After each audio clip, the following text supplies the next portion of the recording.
Good afternoon, Yellow Army, and welcome back to our latest interview here on TUFC TV.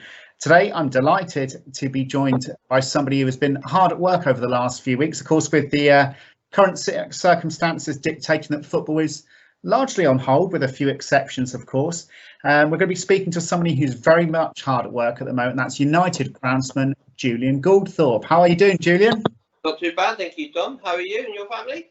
Yep, all good. Thank you for asking. It's it'd be nice if the weather was a little bit brighter, but I think you might have a different opinion on that. Now, obviously, because you've been so busy recently with all the improvements taking place on the pitch, can you just talk us through what's actually been done? Yeah, we've had the local firm Devon Garden Machineries in to do the work, and what they did is they used a coral machine to take off 15 mil off the top of the surface.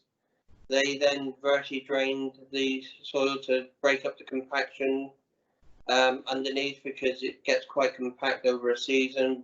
And then they seeded, which they drill seeded into the ground at depth of 5 mil, and then they top dressed. Once they top dress, they then use the machine to mix in the sand and the soil, so it gets a bit more even consistency. And at the minute, I mean, say, if I took you outside, and you could see the grasses coming through quite nicely. Now, how does this work that you're doing this pre-season differ from what's happened in previous pre-seasons? This season we've just gone for top dressing for the coral. The last 2 seasons we've had the primary drainage put in, and then last season we had the sand slits put in, which had to help the drainage. This year you don't need to do that every year, so obviously, because of the primary drainage also the sand slits. So this year it's just a case of taking off the old surface, because it's had its wear and tear. It's, sort of like outlived its life, so it's nice to get a nice clean surface ready to go for the next season. Now, we've seen on some of the videos that you've sent us of some of the fantastic work that's been going on there, and we're looking forward to seeing Plainmoor back to what it looked like last season. Our last season was obviously a huge improvement on the year before, wasn't it? It was. I mean, we're lucky because the investment that's been put into the pitch has been quite remarkable, really, considering, and the current climate.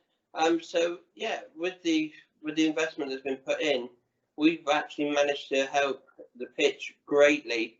And last year we didn't have a game called off at all. So, and this season going forward, it's all about we keep moving forward with the work that we're doing. Yeah, credit to you, Julian, and of course all your support staff there. What were the particular benefits of the work that's going on now? What benefits will they provide to Gary and the players next season?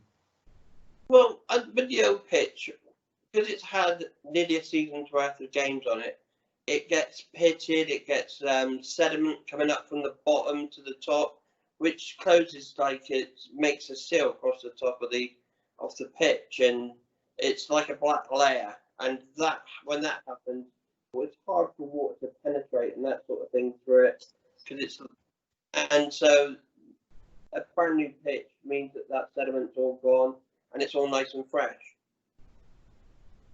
And as you touched upon just a few moments ago, the rain is obviously doing you a big favour. And can you just explain to everybody what is the difference between rainwater and normal tap water? When we drink the water out of the tap, it goes through many different forms of being able to purify it enough to be able to drink, for us to be able to drink it. The rainwater has got all the sort of like the minerals and the natural stuff that grass and plant love. I mean, say if you've got a garden at home, if you look at the difference, if you water it compared to after it's had a rain shower or whatever, the rain shower seems to pick it up and lift it, because it's got all those bits in it that we take out. Well, to answer your question, yes, I do have a garden, and I'd be absolutely delighted if you wanted to come around and sort it out. Social distancing, of course, because it is a bit of a mess. But when do you think that the pitch will be, if you like, match ready then? When can we look forward to seeing Plainmoor back to its best? It should be in, I mean, say now been 2 weeks since it's been seeded.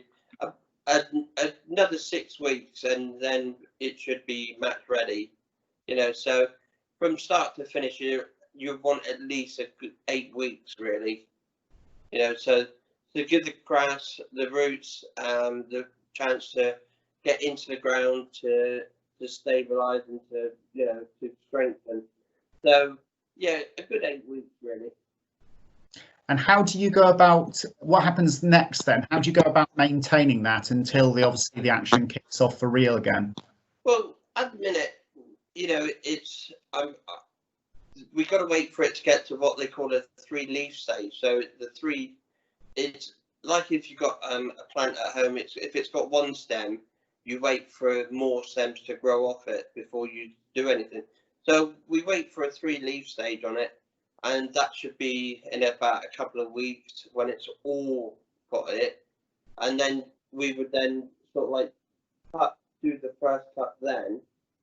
And then after that, it would be just a case of keep cutting it to maintain it, to keep it done, and to actually get the roots to go deeper into the soil. Then it will be a case of making sure we've got the right fertilizer to put down to keep it nice and green, strengthen it, and then some water agent that will actually help with the rooting to get deeper into the soil. Now, although your last few weeks and months really have been pretty much business as usual, how much are you looking forward to seeing the players running up and down that pitch again? To be honest, I mean, I can't wait for it. I mean, say, you know, all my work and my assistants work, you know, Mark White, and, you know, the volunteers that come in every now and again if I need help, you know, we all work towards the match day finish. And when we get to that point, when, you know, you see the players run out, you know, and then the referee blows his whistle for the start of the game, that's when we can actually say, we've done our job, well done, now we can sit and watch the football. Now, this is a question I've always wanted to ask you, Julian. Between you and me, because I don't think there's anybody watching, does it bother you when you see somebody celebrate and they slide in the grass and they bring up all the does that bother you at all? It does, but you get you get the odd one that will actually look and think, oh, I better put that bit back before I run off. So yeah, so it's not that bad, but yeah, it can be a little bit annoying. But I mean, say if you scored a goal at Plainmoor, would you celebrate? I absolutely would, absolutely. I think it sounds to me, Julian, like it's very much a case of if it's the home side, you can get over it. If it's the away side, then that's a different story altogether, isn't it? It is. I mean, say, you know, you don't want the away people scoring goals. So really, you know, you don't want them celebrating. You just want to see, you know, like Ben scoring, Ben Winters or Ben Whitfield, and you know, you just want to see us put the ball in the back of the net more than the others. Absolutely, as long as it's somebody in a yellow shirt. Couldn't agree more.